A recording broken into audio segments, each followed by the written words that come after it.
राम जय जय राम। श्री राम जय जय राम। श्री राम जय जय राम। श्री राम जय जय राम। धर्म की जय हो, अधर्म का नाश हो, प्राणियों में सद्भावना हो, विश्व का कल्याण हो, गौ माता की जय हो, गोहत्या भारत सर्वभूत हृदय धर्म सम्राट श्री स्वामी करपात्री जी महाराज की, श्री जगन्नाथ महाप्रभु की, श्री बलभद्र महाप्रभु की, भगवती सुभद्रा देवी की। हर हर महादेव। गोविंद जय जय गोपाल जय जय। गोविंद जय जय गोपाल जय जय। राधा रमण हरि गोविंद जय जय। राधा रमण हरि गोविंद जय जय। श्री कृष्ण गोविंद हरे मुरारे। श्री कृष्ण गोविंद हरे मुरारे। हे नाथ नारायण वासुदेव।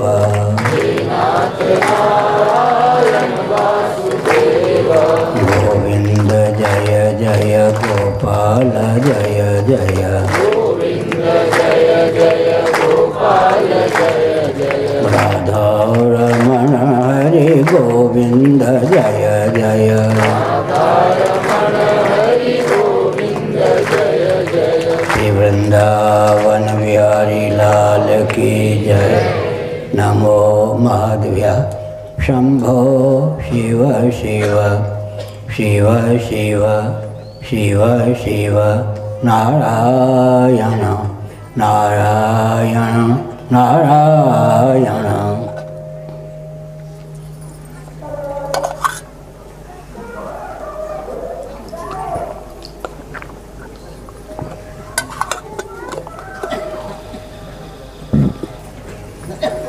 सज्जनों,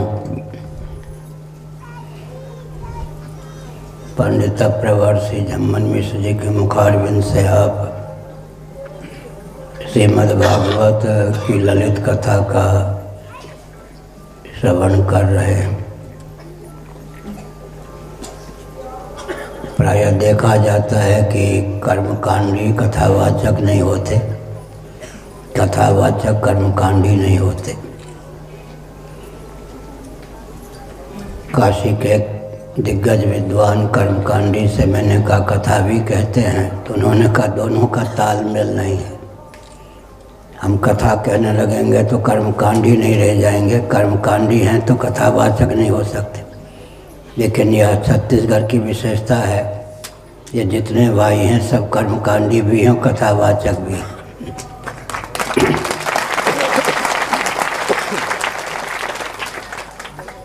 श्रीमद् भागवत का संदेश है जीवस्य तत्व जिज्ञासा। चुलबुली भाषा में इसका अर्थ होता है आप जीविका की उपेक्षा मत कीजिए, परंतु ध्यान रखिए जीविका जीवन के लिए हो, कहीं जीवन जीविका के लिए ना हो। जीविका है जीवन के लिए, जीवन है जीवन धन जगदीश्वर की प्राप्ति के लिए। यद्यपि जगदीश्वर सदा ही सुलभ हैं, घटाकाश को महाकाश सुलभ ही होता है, जल तरंग को जल सुलभ ही होता है। ऐसे ही कोई ऐसा जीव नहीं जिसे अंशी शरीर के जगदीश्वर सुलभ न हो। परंतु श्री रामानुजाचार्य महाभाग ने भगवद गीता के भाष्य में इस तथ्य को उद्भाषित किया कि शरणागति कर्तव्य नहीं है, स्वतः सिद्ध है, उसकी अनुस्मृति कर्तव्य है। जल तरंग को जल का संगम सदा सुलभ ही रहता है, घटाकाश को महाकाश का संगम सदा सुलभ ही रहता है, जीवों को जीवन धन जगदीश्वर सदा प्राप्ति ही रहते हैं। परंतु इस तथ्य की अनुस्मृति आवश्यक है। प्रश्न उठता है कि भगवत भजन क्यों करें, इससे क्या लाभ होगा। इसका उत्तर बृहदारण्यकोपनिषद में प्राप्त है। असतो मां सद्गमय तमसो मां ज्योतिर्गमय मृत्योर्मां मृतम गमय। जीव की चाह का विषय क्या है? मृत्यु, जड़ता, दुख से पारंगत जीवन। मृत्यु, जड़ता, दुख से पिंड छुड़ाकर सच्चित आनंद होकर शेष रह सकूं, जो इसका मौलिक स्वरूप है वही जीव की चाह का विषय भी है। हमारा आपका जो मौलिक स्वरूप है वही हमारी चाह का विषय भी। तो आजकल हम कहा करते हैं कि वैज्ञानिक धरातल पर भी प्रत्येक अंश स्वभावतः अपने अंशी की ओर समाकृष्ट होता है। वृक्ष, लता आदि में जो पत्र, पुष्प, फल संलग्न होते हैं अपने उद्गम स्थान से च्युत होने पर पृथ्वी की ओर ही समाकृष्ट होते हैं। जल की धारा स्वभाव से ही निम्नगामी होती है। समुद्र की ओर उद्गम स्थान महोदधि की ओर अग्रसर होती है। अग्नि की ज्वाला नभोमंडल की ओर ही अग्रसर होती है। इससे सिद्ध है कि प्रत्येक अंश स्वभावतः अपने अंशी की ओर समाकृष्ट होता है और अंशी से एकीभूत होने पर ही उसे विश्राम प्राप्त होता है। विश्राम स्थानम एकम, भगवान ही सबके विश्राम स्थान है। चाह के विषय भी भगवान ही हैं। इस जगत में जो सत्ता, चित्ता, प्रियता की अनुभूति होती है वह भगवान की विद्यमानता के कारण ही। ताम्र पात्र, तांबे का पात्र है, उसकी सत्ता और उपयोगिता दोनों ताम्र धातु पर निर्भर है। लेकिन ताम्र धातु के रूप में ही रहे, पात्र का रूप धारण न करे तो उसकी विशेष उपयोगिता सिद्ध नहीं होगी। तो भगवान ही जगदाकार परिलक्षित हैं। हरिरेव जगत जगदेव हरि। जगदेव हरि में एव अप्यर्थक है, अपिकर्थ। हरिरेव जगत, भगवान ही जगत हैं और जगदेव हरि, जगत भी हरि स्वरूप ही है। जैसे मिट्टी ही घट आदि कार्यों का रूप धारण करती है। जाने दो, चुलबुल है। हाँ, पधारो VIP। हाँ, बैठ जाओ अपने स्थान पे। तो हमने संकेत किया आज न सही 1 अरब वर्ष बाद सही, यह घाटी तो पार करनी ही होगी। भगवत भजन से ही कृतार्थता होगी। श्री वल्लभाचार्य महाभाग विशुद्धाद्वैत के पक्षधर थे। विशुद्ध अद्वैत, माया छाया के द्वार के बिना ही अद्वैत को मानने वाले। ब्रह्म का विकृत परिणाम जगत है, इस तथ्य को वल्लभाचार्य जी ने उद्भासित किया। यद्यप कठोपनिषद पर जो शांकर भाष्य है उसमें अविकृत परिणाम के जो दृष्टांत भगवान शंकराचार्य ने प्रस्तुत किया है वही वल्लभ संप्रदाय का उपजीव्य है। चिंतामणि, कल्प तरु, कामधेनु, ये सब अभिमत पदार्थ को देने में समर्थ हैं, लेकिन इनमें विकृति नहीं आती। इसलिए अविकृत परिणाम के उदाहरण कठोपनिषद शांकर भाष्य में जो है, श्री वल्लभ संप्रदाय के व्यक्ति शांकर भाष्य नहीं पढ़ते। वस्तु स्थिति है शंकराचार्य ने जो अविकृत परिणाम का स्वरूप कठोपनिषद के भाष्य में अंकित किया है, श्री वल्लभाचार्य जी ने उसी को अपने शब्दों में गुम्फित किया। हम कल्प तरु, कामधेनु, चिंतामणि से परिचित नहीं हैं। ये तो अनुपम दिव्य पदार्थ हैं, स्वर्ग में सुलभ होते हैं। इसलिए एक से हम परिचित हैं, भगवान नाम और मंत्र। नाम में, मंत्र में विकृति आए बिना अभिमत फल की प्राप्ति होती है। अभीष्ट पदार्थों की सिद्धि, अष्ट सिद्धि, नवनिधि की प्राप्ति, भक्ति की प्राप्ति, विरक्ति की प्राप्ति, भगवत प्रबोध की प्राप्ति भगवान नाम के द्वारा। मंत्र में विकृति नहीं होती, लेकिन मंत्र अभिमत फल को देने में समर्थ होता है। अविकृत परिणाम का यह भी उदाहरण है। श्रीमद् भागवत का आरंभ सत्यम परम धीमहि ध्यायेम, यहाँ से होता है। प्राचीन पाठ में भागवत के अंतिम अध्याय में यही अंतिम वचन है, सत्यम परम धीमहि। आधुनिक पाठ में एक श्लोक अतिरिक्त है, लेकिन उपसंहार का अर्थ अंतिम वचन ही नहीं होता, अंतिम प्रकरण होता है। सत्यम परम धीमहि ध्यायेम, यही भागवत का आरंभ और अंत है। परम सत्य जो परमात्मा तत्व है वही ध्येय है, माने ध्यान करने योग्य है। वेद्यम वास्तव मत्र वस्तु शिवदम तापत्रयोन्मूलनम, वही वेद्य है, जानने योग्य है। और गेय निगम कल्पतरोर गलितम फलम, गेय माने गान करने योग्य भी वही है। पेय का अर्थ है निरावरण कर्णकुहरों के द्वारा पान करने योग्य भी वही है। भगवान कर्णरंध्र निरावरण कान के द्वारा कथामृत के माध्यम से हृदय में प्रविष्ट करते हैं। प्रविष्ट कर्णरंध्रेण, अथवा अंतर्यामी के रूप में जो हृदय में भगवान विद्यमान हैं, कथामृत के द्वारा उनकी अभिव्यक्ति हो जाती। कथामृत भगवत तत्व का अभिव्यंजक है, भगवत तत्व का आदायक भी है। दोनों प्रकार की प्रथा है। ईश्वर सर्वभूतानां हृदय से जुन तिष्ठति, अहमात्मा गुडाकेशः सर्वभूताशय स्थितः, ज्योतिषामपि तज्ज्योतिस्तमसा परमुच्यते, ज्ञानम ज्ञेयम ज्ञानगम्यम हृदय सर्वस्य विष्ठितम। भगवान हृदय में है, व्यापक होते हुए भी हृदय में है, ऐसा कहने का क्या अभिप्राय है? छांदोग्य श्रुति के अंतिम अध्याय के भाष्य में शंकराचार्य ने व्यक्त किया भाव, अभिव्यंग की अभिव्यक्ति अभिव्यंजक के अधीन होती है। अभिव्यंजक के तारतम्य से अभिव्यंग की अभिव्यक्ति में तारतम्य होता है। विद्युत की अभिव्यक्ति बल्ब और बादल के अधीन होती है, बल्ब और बादल के तारतम्य से विद्युत की अभिव्यक्ति में तारतम्य होता है। ये जो हृदय है, पुंडरीक माने कमल, कमलाकृत रक्त मांसपिंड हृदय, उसमें जो छेद है सुशिर अवकाश, अवकाशप्रद आकाश, उसमें वह चमत्कृति है कि अंतःकरण को वह व्यक्त करने में समर्थ है। अंतःकरण में चमत्कृति है कि वह परमात्मा को प्रत्यगात्मा जीवात्मा के रूप में व्यक्त करने की क्षमता है। इसलिए पूरे शरीर में हृदय का सबसे अधिक महत्व है। मस्तिष्क विकृत हो जाता है, हृदय फेल हो जाए तो व्यक्ति मर ही जाता है। हृदय की रक्षा करनी चाहिए, अधिक समय न लेकर न देकर ध्यान रखना चाहिए कि हम ऐसा व्यवहार करें कि दूसरे के हृदय पर वज्रपात न हो। अपने हृदय की रक्षा करें, दूसरे के हृदय की रक्षा का ध्यान रखें। कटुक वचन जन मत बोल रहे तो पिए मिलेंगे। ऐसी वाणी बोलिए मन का आपा खोए, औरों को शीतल करे आपों शीतल होए।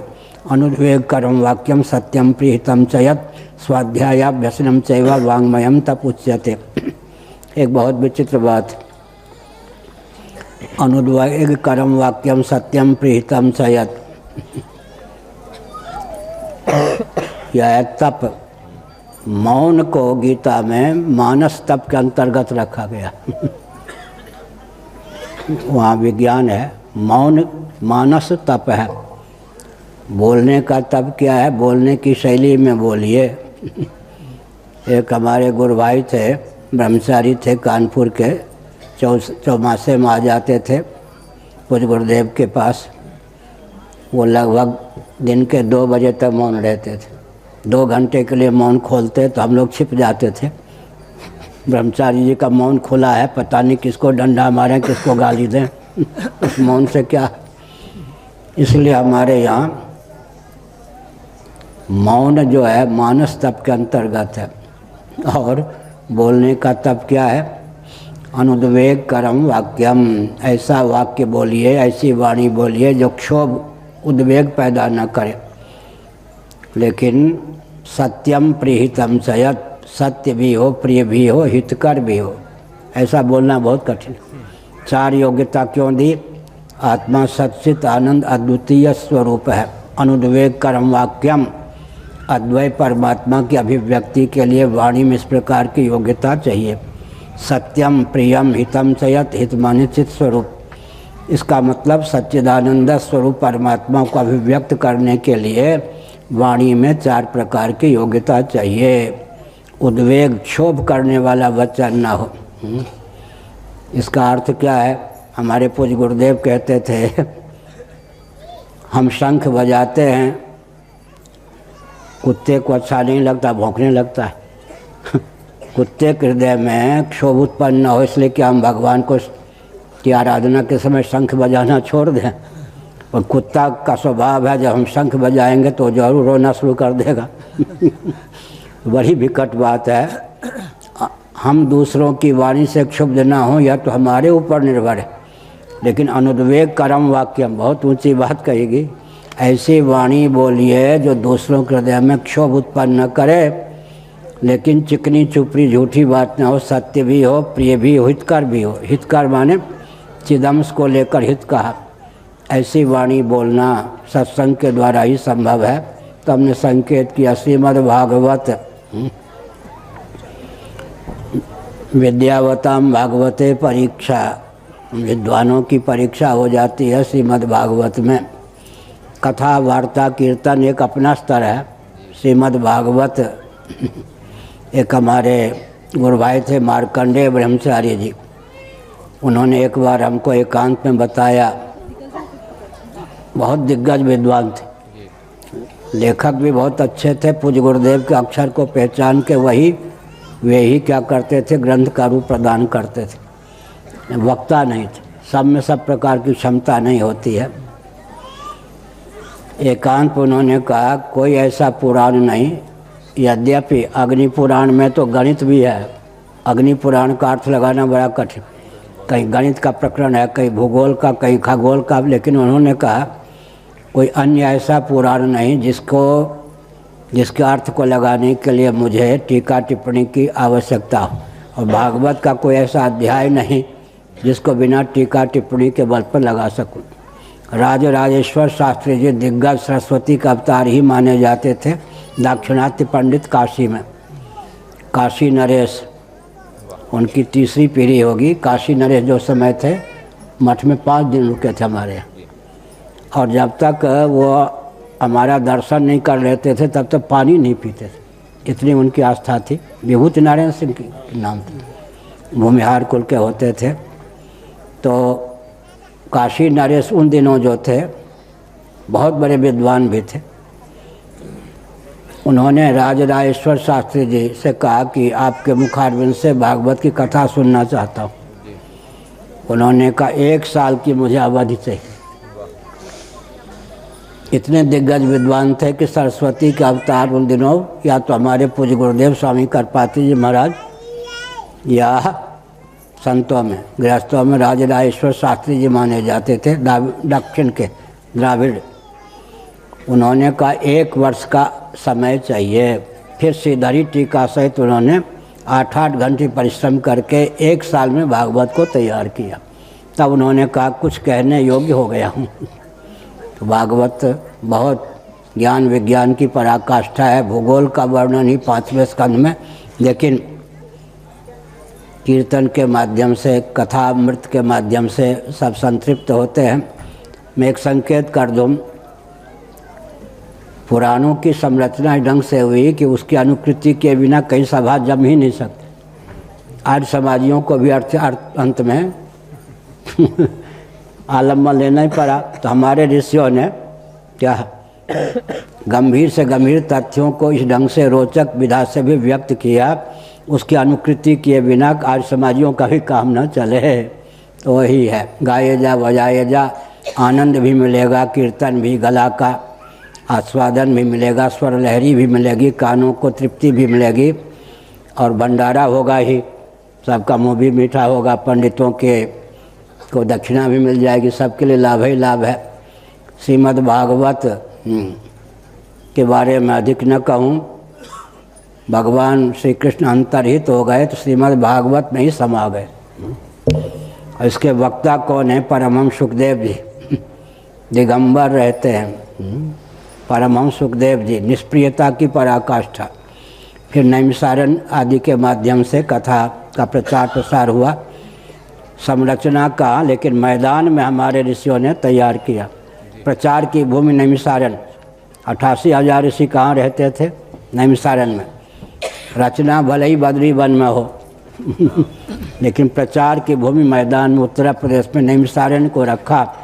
पुराण आदि की कथा सूत शौनक के संवाद से नैमिषारण्य में तो ऋषि मुनि कितने दिव्य होते थे, हमने संकेत किया। परंपरा से जितने भाई हैं, एक बड़े भाई शायद दिवंगत हो गए, बाकी जितने भाई हैं सब कर्मकांडी हैं, सब कथावाचक हैं। पैजामा यजमा नहीं पढ़ते, नहीं तो प्राय पंडित कथावाचन के समय धोती, अन्य समय में पैजामा पैंट, ये सब बहुत अच्छे हैं और छत्तीसगढ़ के लाडले प्यारे हैं। पूर्वाचार्य हमारे सोनामधन निरंजन देवती जी महाभाग के शिष्य हैं, उनके मुखारबिंद से आप भागवत कथामृत का पान कर रहे हैं। इस प्रकार की जगह जगह पर संरचना होनी चाहिए, जगह जगह इस प्रकार का आयोजन होना चाहिए। श्री राम जय राम जय जय राम। अंत में नभो मार्ग में सद्भाव पूर्वक संवाद, परिवार में हो, समाज में हो, पड़ोस में हो, और सेवा का प्रकल्प भू मार्ग में, भूगर्भ मार्ग में सेना, तीनों सकार का आलम्बन लेना चाहिए। तीनों सकार। मैं एक संकेत कर दूँ, तीर्थराज प्रयाग में नित्य स्नान करते हैं और माघ महीने में तो 1 करोड़ इस बार 1 करोड़ व्यक्ति ने डुबकी लगाई। 1 करोड़, रेल विभाग सबको तो लाभ है ना। 1 करोड़ व्यक्ति ने डुबकी लगाई। 1 करोड़, एक एक व्यक्ति अगर 1 लीटर गंगा जल भी घर में ले गए होंगे तो 1 करोड़ लीटर गंगा जी का घर में पहुंच गया या नहीं। लेकिन हिंदुओं के यहाँ योजनाबद्ध काम नहीं होता है। क्या होता है, 12 महीने क्रिश्चियन तंत्र जो प्रयाग में है, इलाहाबाद पहले कहते हैं प्रयाग में, ये पढ़े लिखे युवक हैं, उनको 32,000 रुपया महीना वेतन देकर, मानद राशि देकर क्रिश्चियन बना रहे, क्रिश्चियन सिद्धांत का प्रचार करवा रहे। बहुत से ऐसे कथावाचक क्रिश्चियनों ने तैयार किया है, वो कथा कहते कहते श्रोताओं को ऐसे ले जाते हैं, क्रिश्चियन बना देते हैं। तो इस ढंग से कोई प्रवेश ना हो, अराजक तत्व आतंकवादी जो हिंदुओं के परंपरा को विकृत कर दें, इसके लिए अभियान भी चलाना चाहिए। क्या ये तो कथा भी होती है, प्रयाग में 1 करोड़ व्यक्ति डुबकी भी लगाते हैं, लेकिन मुझे मालूम है कि प्रयाग का हृदय कहीं और जा रहा, मस्तिष्क भी कहीं और जा रहा। वो कहते हैं भीड़ होने दो, इससे हमारा कोई अंतर नहीं पड़ता। वो जो युवकों को लेते हैं, पोस्ट ग्रेजुएट ये सब पढ़े लिखे को, युवकों को पकड़ते हैं और वो क्या करते हैं, झट से अपना प्रचारक बना लेते हैं। इसी प्रकार बहुत से षड्यंत्र हैं, मैं सभा में उन सब का नाम नहीं ले सकता। कोई इधर से आया, कोई इधर से आया, और वो हिंदुओं को काट रहे, धीरे धीरे फोड़ रहे हैं।